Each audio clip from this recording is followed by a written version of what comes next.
धन्यवाद अध्यक्ष महोदय। ये बहुत दुख की बात है कि हमारे कुछ साथी इस हाउस को बार बार डिसरप्ट करना चाहते हैं, अनर्गल बातें करके सदन का समय जाया करते हैं। मैं आपसे निवेदन करता हूं, कृपया सदन की मर्यादा को ध्यान में रखते हुए सार्थक वार्तालाप में हिस्सा लें, तो यह सदन आपका ऋणी रहेगा। महोदया, 2023 के इलेक्शन से जरा सा पहले शॉर्ट पे रखिएगा अपनी बात। आज बहुत सारे विषय आप मुझे टाइम बता दें, उतने में खत्म कर। 4 से 5 मिनट के बीच में कंप्लीट कीजिए। Thank you. अक्टूबर 2022, जनवरी 2023, इन लगभग 3-4 महीनों के भीतर बीजेपी ने अपना खेल दिल्ली में खेलना शुरू कर दिया।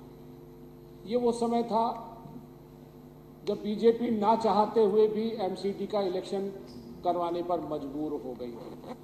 इन्होंने बहुत कोशिश करके एमसीडी के चुनाव टाले थे। 3 बार करारी हार खाने के बाद विधानसभा में ये दूसरी बार एमसीडी का इलेक्शन लड़ रहे थे। और ये वो समय था जब लोगों को लगने लगा था कि एमसीडी में अब केवल केजरीवाल जी को लाएंगे तभी दिल्ली का विकास होगा, तभी दिल्ली सुंदर और स्वच्छ बनेगी।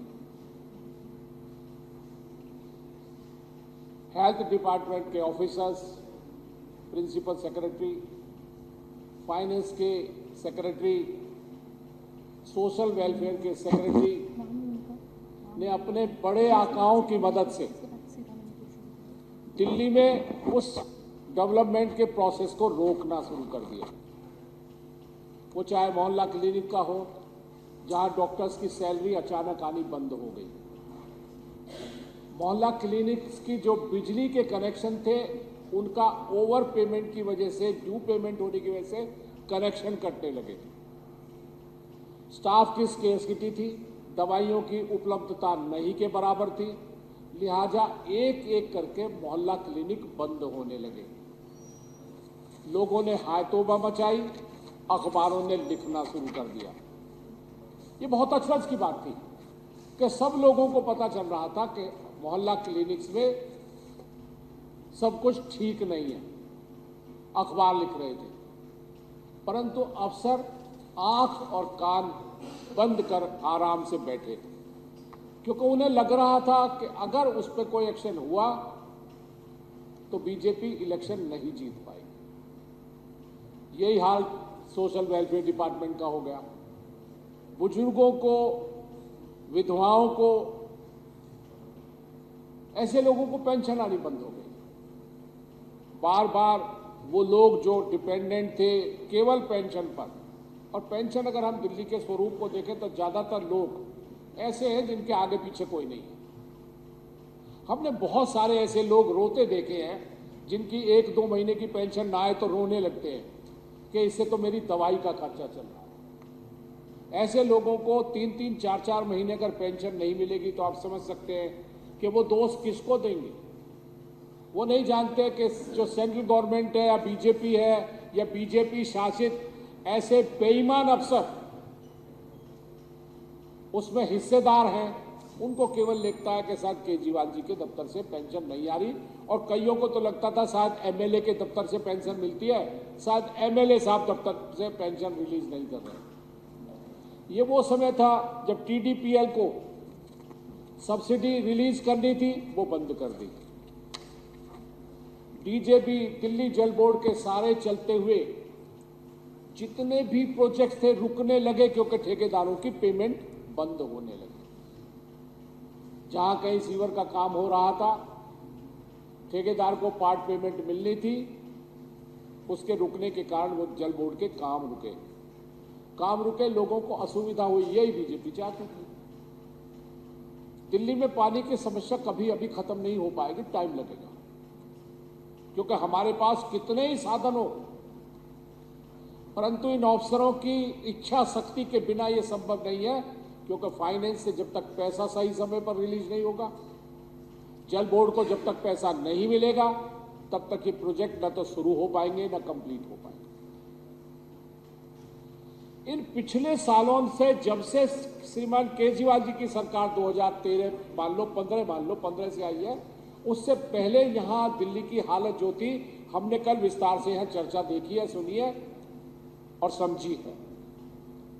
आप 10 साल में दिल्ली का सारा स्वरूप नहीं बदल सकते, परंतु जिस तेजी के साथ केजरीवाल जी की सरकार आने के बाद दिल्ली की, चाहे वो अनऑथराइज्ड कॉलोनी हो, चाहे गांव हो, चाहे कॉलोनी हो, चाहे रिसेटलमेंट कॉलोनीज हो, जिस तरीके से सीवर का पानी का काम तेजी से हुआ है, उसको रोकने की भरपूर कोशिश शुरू हो चुकी थी।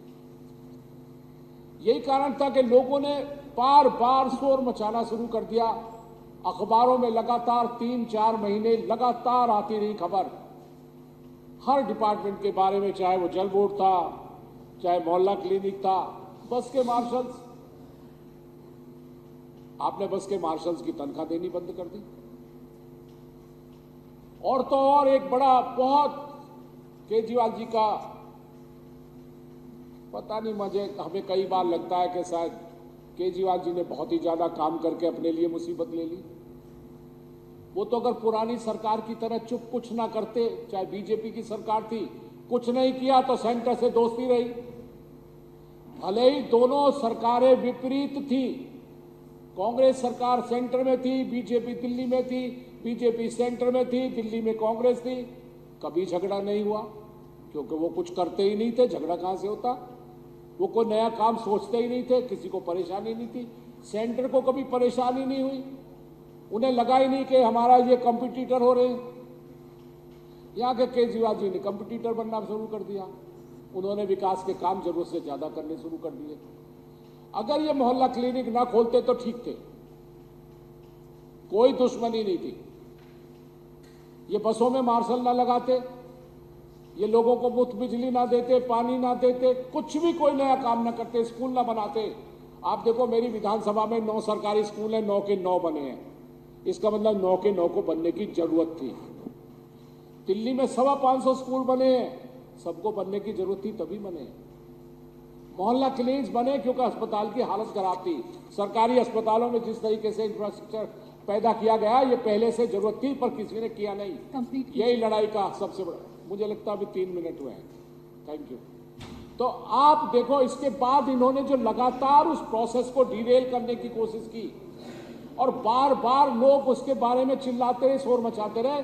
अंतिम समय में विधानसभा को इस काम को देखना पड़ा, क्योंकि सरकार के मुताबिक, जो बड़ी सरकार है, वो कहते थे सर्विस आप पे है ही नहीं, और अगर आप पे सर्विस नहीं है तो आप सर्विस के किसी अधिकारी को कुछ नहीं कह सकते। यही कारण था कि वो विधानसभा के कहीं ना कहीं छाया में आते हैं। विधानसभा की पेटिशन कमेटी ने इसमें कॉग्निजेंस लिया। सेक्रेटरी फाइनेंस को, प्रिंसिपल सेक्रेटरी हेल्थ को, प्रिंसिपल सेक्रेटरी फाइनेंस को कमेटी के सामने बुलाया। उनसे पूछा गया कि आपने वो जो डाटा एंट्री लोग थे उनको क्यों हटा दिया है। वो कहते जी इनका AR वैल्यूएशन करना है। अरे भाई, हटा के थोड़ी करोगे, आप उनको हटा रहे हो का मतलब लोगों को आप भगवान भरोसे छोड़ रहे हो, उस हॉस्पिटल को आप भगवान भरोसे छोड़ रहे हो। कायदे से जब आप किसी को हटाते हो तो पहले उसका कोई सब्स्टिट्यूट तैयार करते हो। आपने नहीं किया क्योंकि आप करना ही नहीं चाहते थे। आपने तो आनंद फानंद में एक ऑर्डर किया और सबको हटा दिया, जैसे अभी फेलो हटा दिए।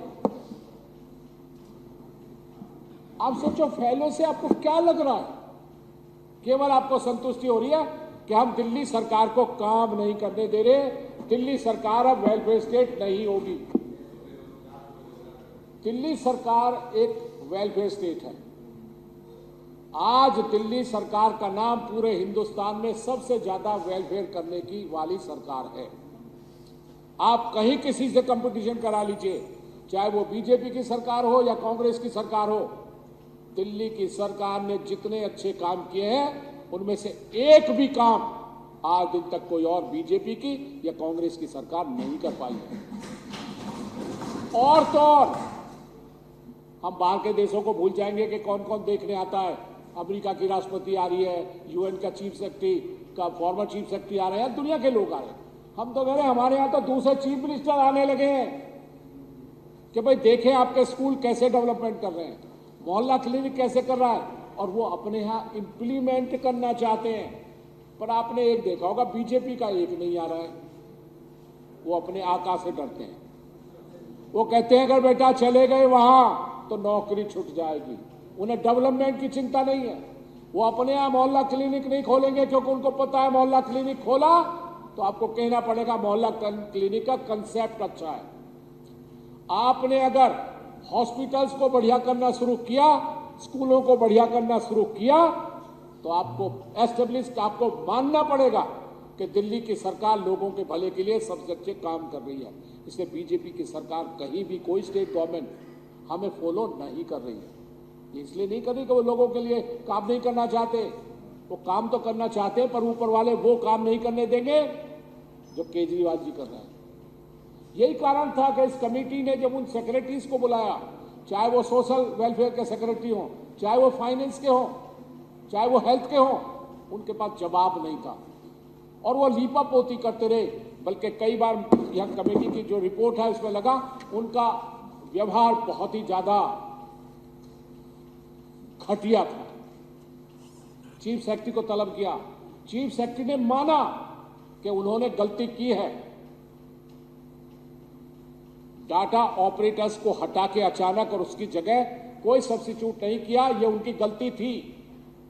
जब उनको बताया कि क्या आपने अखबारों के आपको पता था ये हो रहा है दिल्ली में, उन्होंने अनभिज्ञता जताई और ये अनभिज्ञता जानबूझकर जताई गई थी, क्योंकि कोई ऐसा उस समय का अखबार नहीं था, हिंदी का, अंग्रेजी का, किसी और भाषा का, जिसमें इस बात का वर्णन ना हो कि दिल्ली में सीवर में, डीजेबी में, मोहल्ला क्लिनिक में, बस मार्शल्स में, सब जगह दिक्कत हो रही है।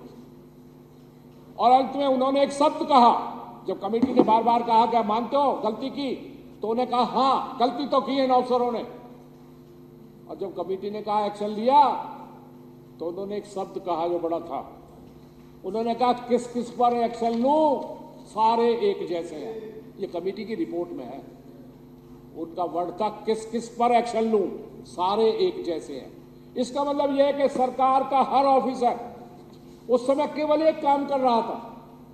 वो काम था दिल्ली सरकार के माननीय मुख्यमंत्री जी के किए जा रहे जनता के भले के कामों को किस तरह रोकें, केवल वो उनका काम था, वही उनके लिए आदेश था, उसी पे वो सारे काम कर रहे थे। इससे कमेटी ने जो रिकमेंडेशंस दी हैं, ये रिकमेंडेशन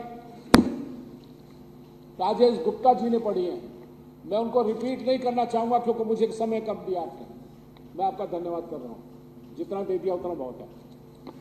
मैं जितने भरे ये रिकमेंडेशंस हैं, मैं इसको सपोर्ट करता हूं और पूरे सदन से भी रिक्वेस्ट करूंगा कि वो जरूर इसको सपोर्ट करें, जिससे ऐसे ऑफिसर्स को जिन्होंने दिल्ली के लोगों की भलाई के काम को रोकने के लिए और उनको कष्ट पहुंचाने के लिए जी तोड़ मेहनत कर अपने आकाओं को खुश किया है, ऐसे लोगों को सर्विस में रहने का भी अधिकार नहीं है। लिहाजा इस कमेटी के रिकमेंडेशंस के हिसाब से उन पर सख्त से सख्त कार्रवाई की जानी चाहिए। आपका बहुत बहुत धन्यवाद।